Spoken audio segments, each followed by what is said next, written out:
in from Manifesting Me. Nice to see you. It's been a few months. I actually took the summer off. I wasn't expecting to, honestly. A couple days, I took a couple days off and I turned into a couple weeks. And the next thing you know, an entire summer has gone by. I've got a really good reason for it, though. I actually started doing something near and dear to my heart in my spare time. And it became it picked up its own pace really, really quickly to the point that I thought, okay, well, I think the manifesting videos are just going to have to take a little bit of a break, a little summer vacation, and I'm going to focus on this thing that I'm doing right now that I absolutely love. So, what I started to do at the beginning of it was probably in April sometime as our weather was getting nicer. So, I live in the northern hemisphere in the state of Maine in the United States. And that's when our weather starts to get nicer. So, we're coming out of winter with a lot of snow.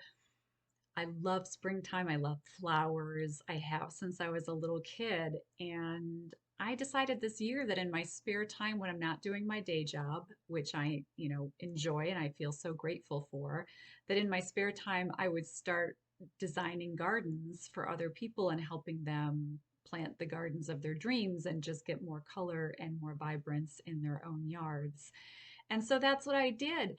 I don't have any formal training. It's completely a hobby. And it's something that over the winter months, I found that anytime I was, running on my treadmill, which I do 5 days a week, I was watching videos on gardening. I was learning. I was creating this library like I was cataloging different kinds of perennial flowers and what does well here and what goes well with that. And it was just bringing me a lot of joy. And then I had a great opportunity to design a garden space for my sister-in-law, and I helped her plant it in May. And after that, I thought, boy, this might actually be something I'd enjoy doing in my spare time. And so I just took a little ad out in our local paper, and within a week, my phone started to ring.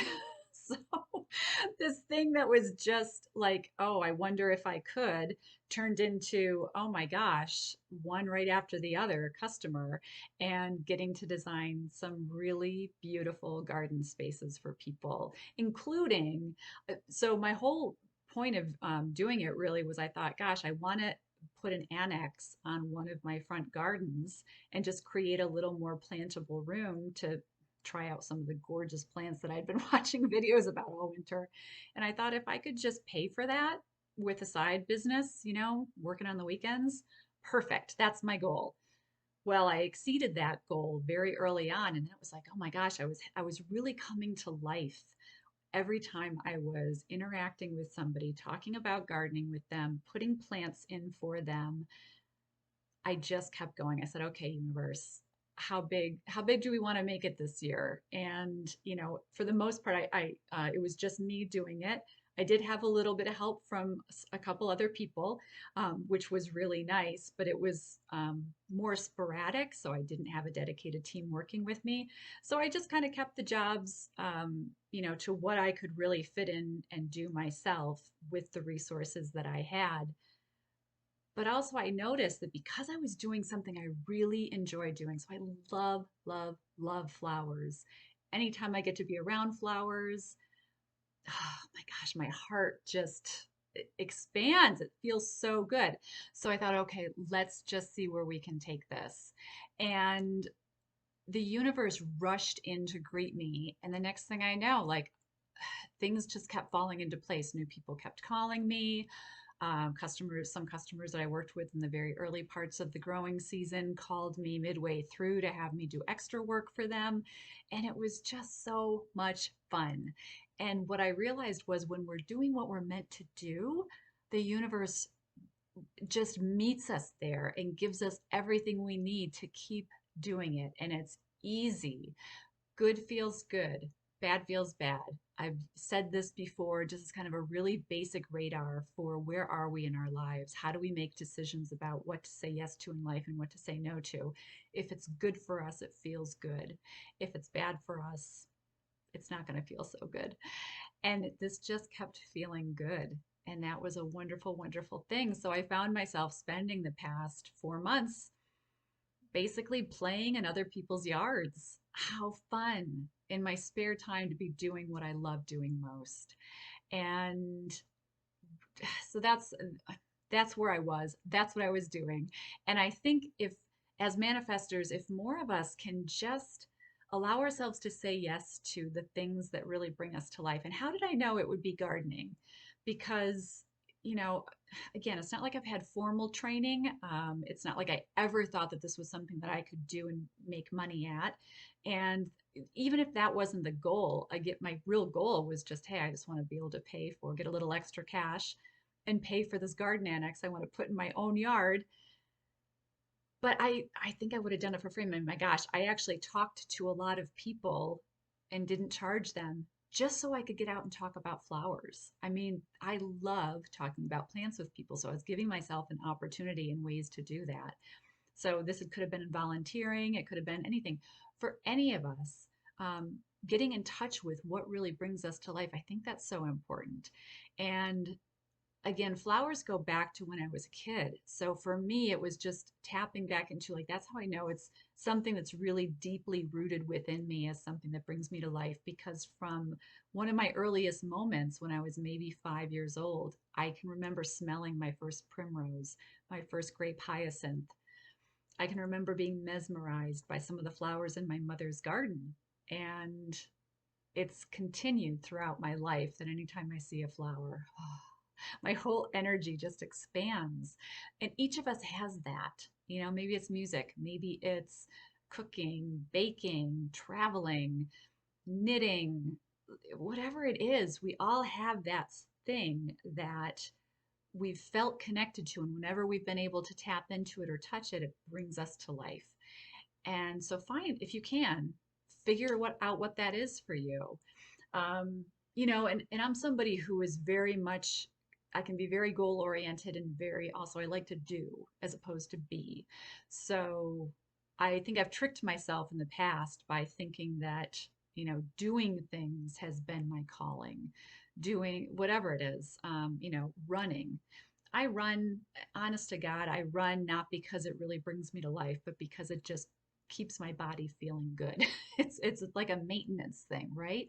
It's not a infusion of, wow, this is phenomenal. This makes me so happy. It's more of a, I do it because it's good maintenance.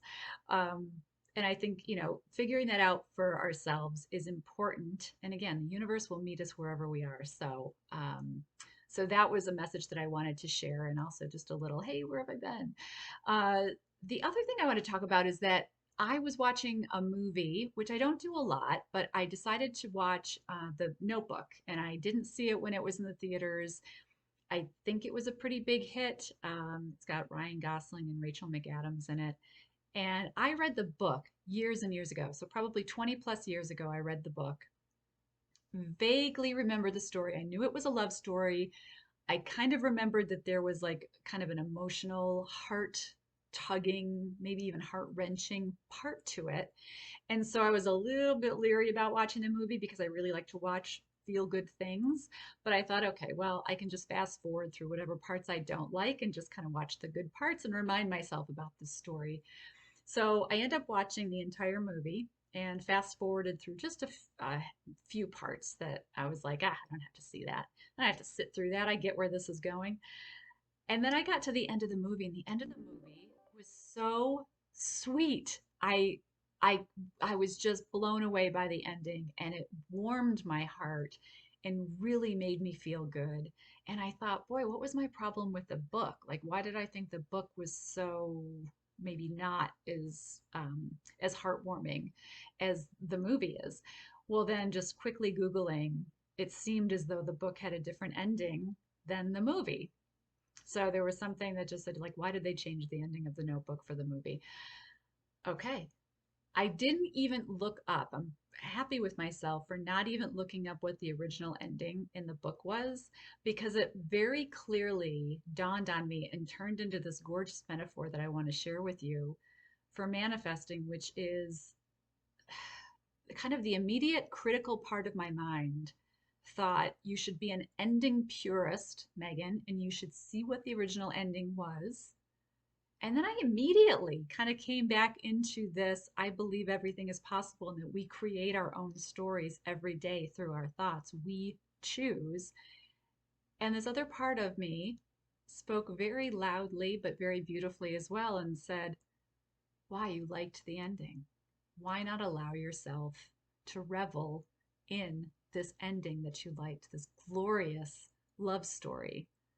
Why, why question it or force yourself to see something that you kind of remember from reading the book maybe didn't feel as good?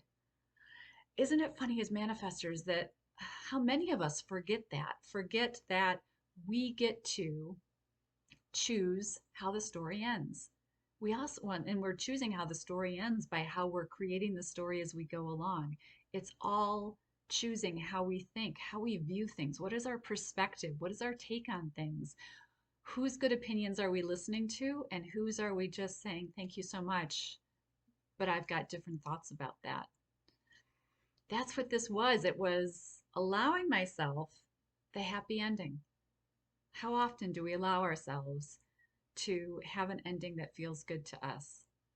To walk a path that is sunshine and birds and flowers and laughter versus having other people tell us or us somehow believing, maybe from an upbringing or maybe from influences around us, no, it has to be hard.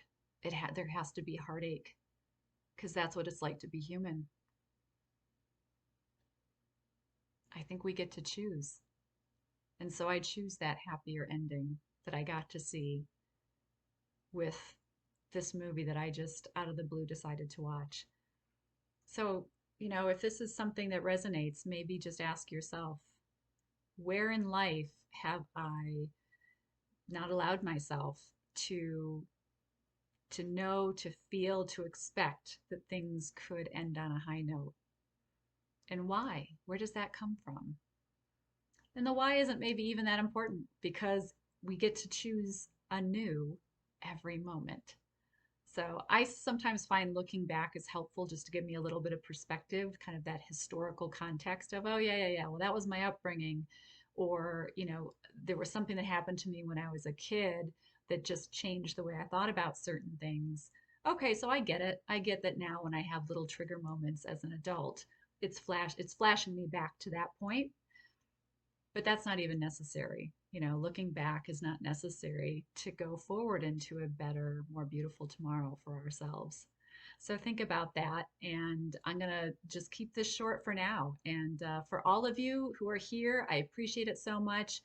Hey, if you like this video, give it a thumbs up. I appreciate that. It helps other people find the video. And until next time, happy manifesting, everyone.